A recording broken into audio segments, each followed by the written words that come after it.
দেশবাসীর কাছে দীর্ঘদিন হলেও পরে হলেও মহান আল্লাহর রহমতে আমি মনে করি যে বাংলাদেশের মানুষ সৌভাগ্যবান এই কারণেই যে তারা এই বাংলাদেশে তারেক রহমানের মতো একজন সংসদ নেতা এবং ডাক্তার শফিকুর রহমানের মতো একটি বিরোধী নেতা পেয়েছেন আল্লাহ, এবং দুই জনের কেমিস্ট্রি এত সুন্দর।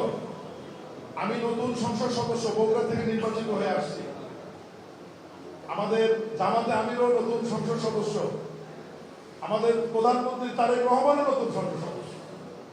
এই সংসদ সদস্য হবার পরে সংসদে বসে যেটা উপলব্ধি করেছি যে মাননীয় প্রধানমন্ত্রীর বক্তব্য এবং বিরোধী নেতার বক্তব্যে আমাদের মধ্যে টুকটাক খুনসুটি হলেও সব শেষে আমরা একটা জায়গায় পৌঁছে দেশের জন্য ভালো সিদ্ধান্ত নিতে পারি, সবাই বলে আলহামদুলিল্লাহ। এবং মাননীয় বিরোধী নেতা তার বাজেট বক্তৃতায় অত্যন্ত প্রাজ্ঞভাবে দূরদর্শিতার সহিত বুদ্ধিমত্তার সহিত তার নির্বাচনী এলাকার উন্নয়নের দায়িত্বটি উনি প্রধানমন্ত্রীর ঘাড়ে দিয়েছেন। প্রধানমন্ত্রী অ্যাকসেপ্ট করেছেন। প্রধানমন্ত্রী তার বাজেট বক্তৃতায় বলেছেন যে বিরোধী নেতার নির্বাচনী আসনে উন্নয়ন এবং দেখভালের দায়িত্ব আমি গ্রহণ করলাম। ঠিক তার ধারাবাহিকতায় গত পরশুদিন মাননীয় প্রধানমন্ত্রী আমাকে ডেকে অনুশাসন জারি করেছেন যে বিরোধী নেতার সঙ্গে সাক্ষাৎ করে ওনার কাছ থেকে সময় নিয়ে ওনার এলাকার উন্নয়নের সাথে সম্পৃক্ত যারা আমাকে বলেছেন যে আপনি টিম লিডার হিসাবে ওনাকে নিয়ে এলাকায় ঘুরে কি কি করার প্রয়োজন পর্যায়ক্রমে আপনি সেগুলো বাস্তবায়ন করেন। আমি পরশুদিন মাননীয় বিরোধী দলের নেতার পক্ষে গিয়েছিলাম, ওনার সঙ্গে দেখা করেছি এবং উনি আজকে সময় দিয়েছেন। এই সময় অনুযায়ী আমি ফুল টিম সহ আজকে মাননীয় বিরোধী দলের নেতার সাথে আমরা নির্বাচন এলাকায় আসছি। একদিন হয়তো আমরা সব শেষ করতে পারবো না, আজকে যতটুকু সম্ভব আপনাদের সাথে কথা বলছি শুনছি, আমরা যতটুকু সম্ভব ঘুরে দেখবো। এতক্ষণ আমরা শাওরাপাড়া, পশ্চিম শাওরাপাড়া, ইকবাল রোড ওই এলাকায় ছিলাম, এখন এখানে আছি, এরপর হয়তো আরো 2 জায়গায় 3 জায়গায় যাবো। আমরা এই জিনিসগুলো একটা কম্পাইল করে মাননীয় বিরোধী নেতার অফিসে আমরা আবার বসবো, বসে আমরা অগ্রাধিকার নির্ধারণ করবো। কিন্তু এ ব্যাপারে আপনাদের সহযোগিতা লাগবে সবার।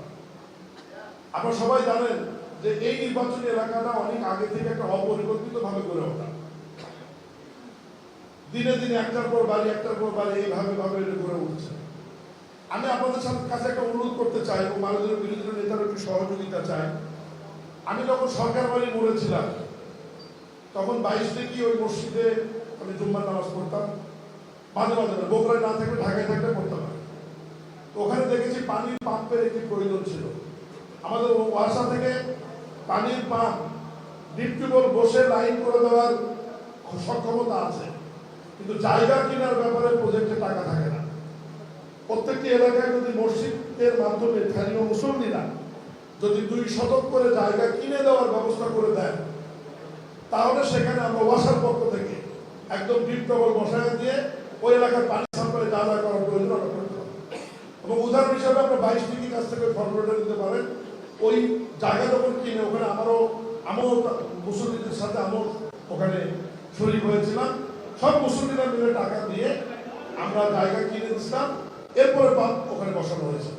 আমি এমপি মহোদয়ের সাথে কথা বললাম, মাননীয় বিরোধী নেতা নির্বাচনী এলাকায় আমরাও চেষ্টা করবো আমাদের দিক থেকে যদি 2-1টি কিনা সম্ভব হয় কিনবো, বাকিটা আপনারা সহযোগিতা করেন। মাত্র 2 শতক করে জায়গা আপনার যতগুলো জায়গা দেবেন, আমি আজকে কথা দিয়ে যাচ্ছি, ততগুলো জায়গায় ডিপ টিউবওয়েল বসায় পানি সরবরাহ করা হবে।